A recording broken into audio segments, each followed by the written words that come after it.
Day 41 in a third world prison. Oh, Mr. Neal.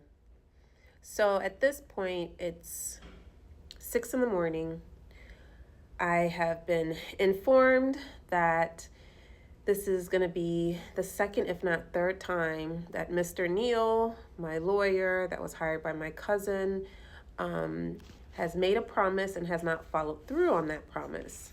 And that said promise at the current time is paying my immigration fee so that the Punta Gorda police will release me and send me back to Central Belize prison so that I can follow the court order to be out of the country in 10 days.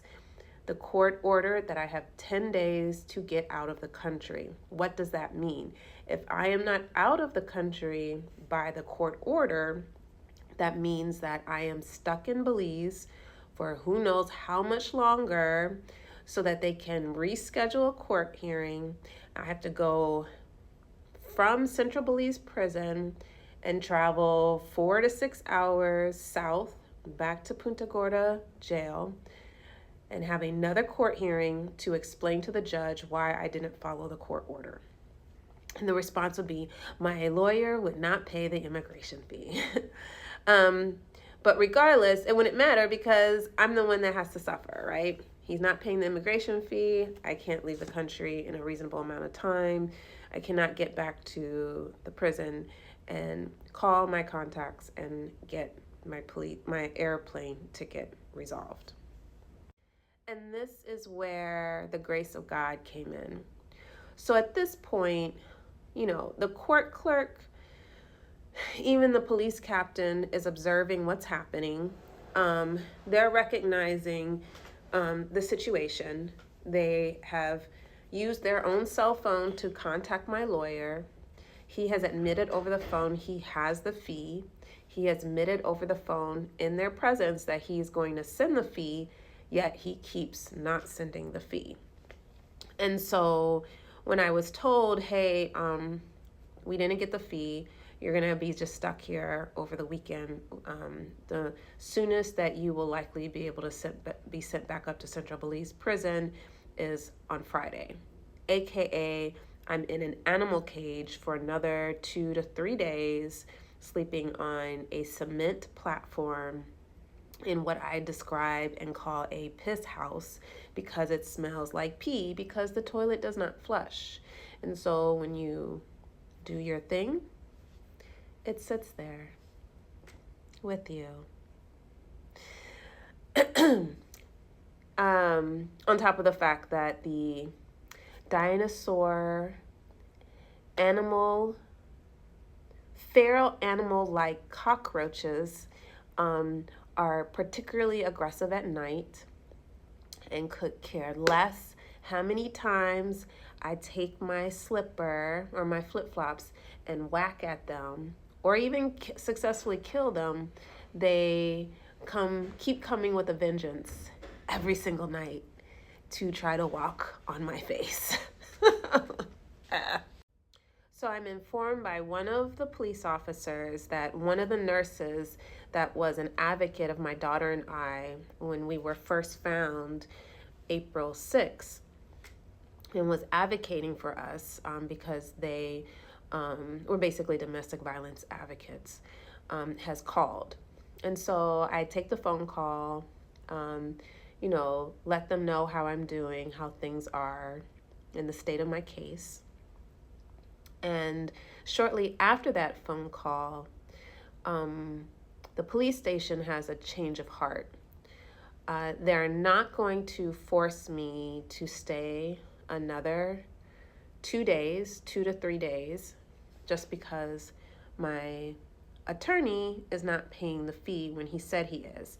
Everyone knows that the fee has been given to my attorney by my family, and we're just all waiting on the attorney who is delaying paying the fee. This is the only reason why I'm stuck in Punta Gorda jail and haven't been sent back to Central Belize prison yet. So they go ahead and make the decision, don't worry, even though you missed the first carpool, at 6:30 a.m., where they took prisoners from Punta Gorda back up to Central Belize prison. We're going to get another carpool of officers to take you at 8 a.m. Hallelujah. And this is God. These were these moments throughout this journey. Yes, I am experiencing trauma.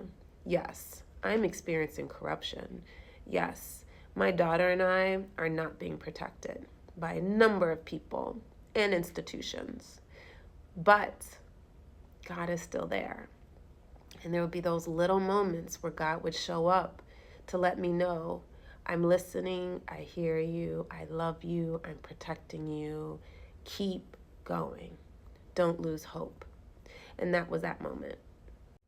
So at 8 a.m., they pull me out of my cell. Before 8 a.m. because we have to leave at 8 a.m. So a little bit before 8 a.m., they take me out of my cell. I do the whole process of checkout in the police station. We're loading into the car. And as I'm loading into the car, the court clerk rushes over and gives me the thumbs up. He paid. He electronically sent the money over. I gave him the code. He should know this. This is how we typically do it. So I don't know what he was doing earlier. We sent him the code and he finally sent the money. So you're good. So I'm like loading the car and Mr. Neal paid the fee. Thanks, Mr. Neal. So load into the car.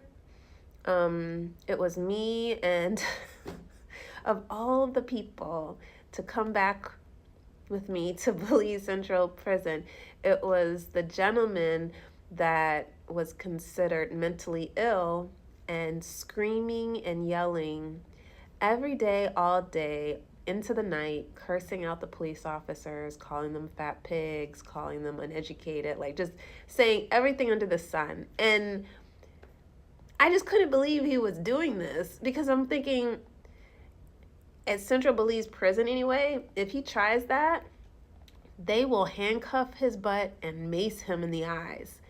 And who knows what else they do on the men's side. I know on the women's side, they're only allowed to torture with mace. And it's animal grade mace that they spray these women in the eyes with. And then they will not give them access to water.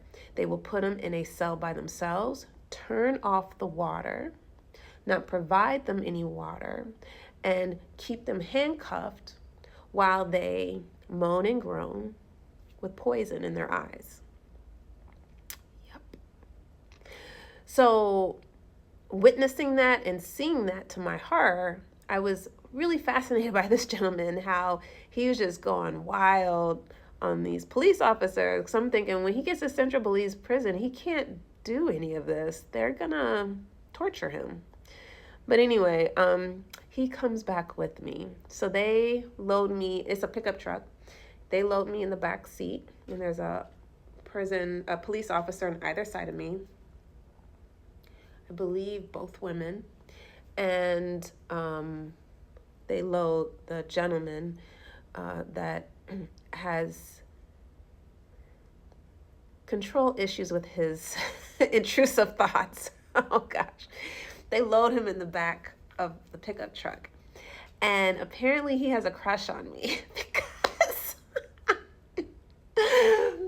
he hadn't seen me, because they put him in this cell that had no windows. It was just like a steel door because of his erratic behavior.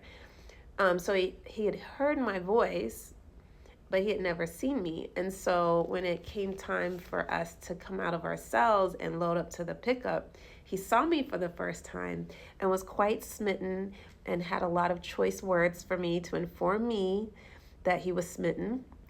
And when he was loaded in the pickup, I would just kind of like try to sneak a look at him, because I never really looked at him. I was afraid to like instigate him or trigger him, but I thought it was safe to kind of sneak a look at him. So I would, every time I would turn to try to sneak a look at him, he'd look, he would like try to lock eyes like this is a love connection. It was hilarious.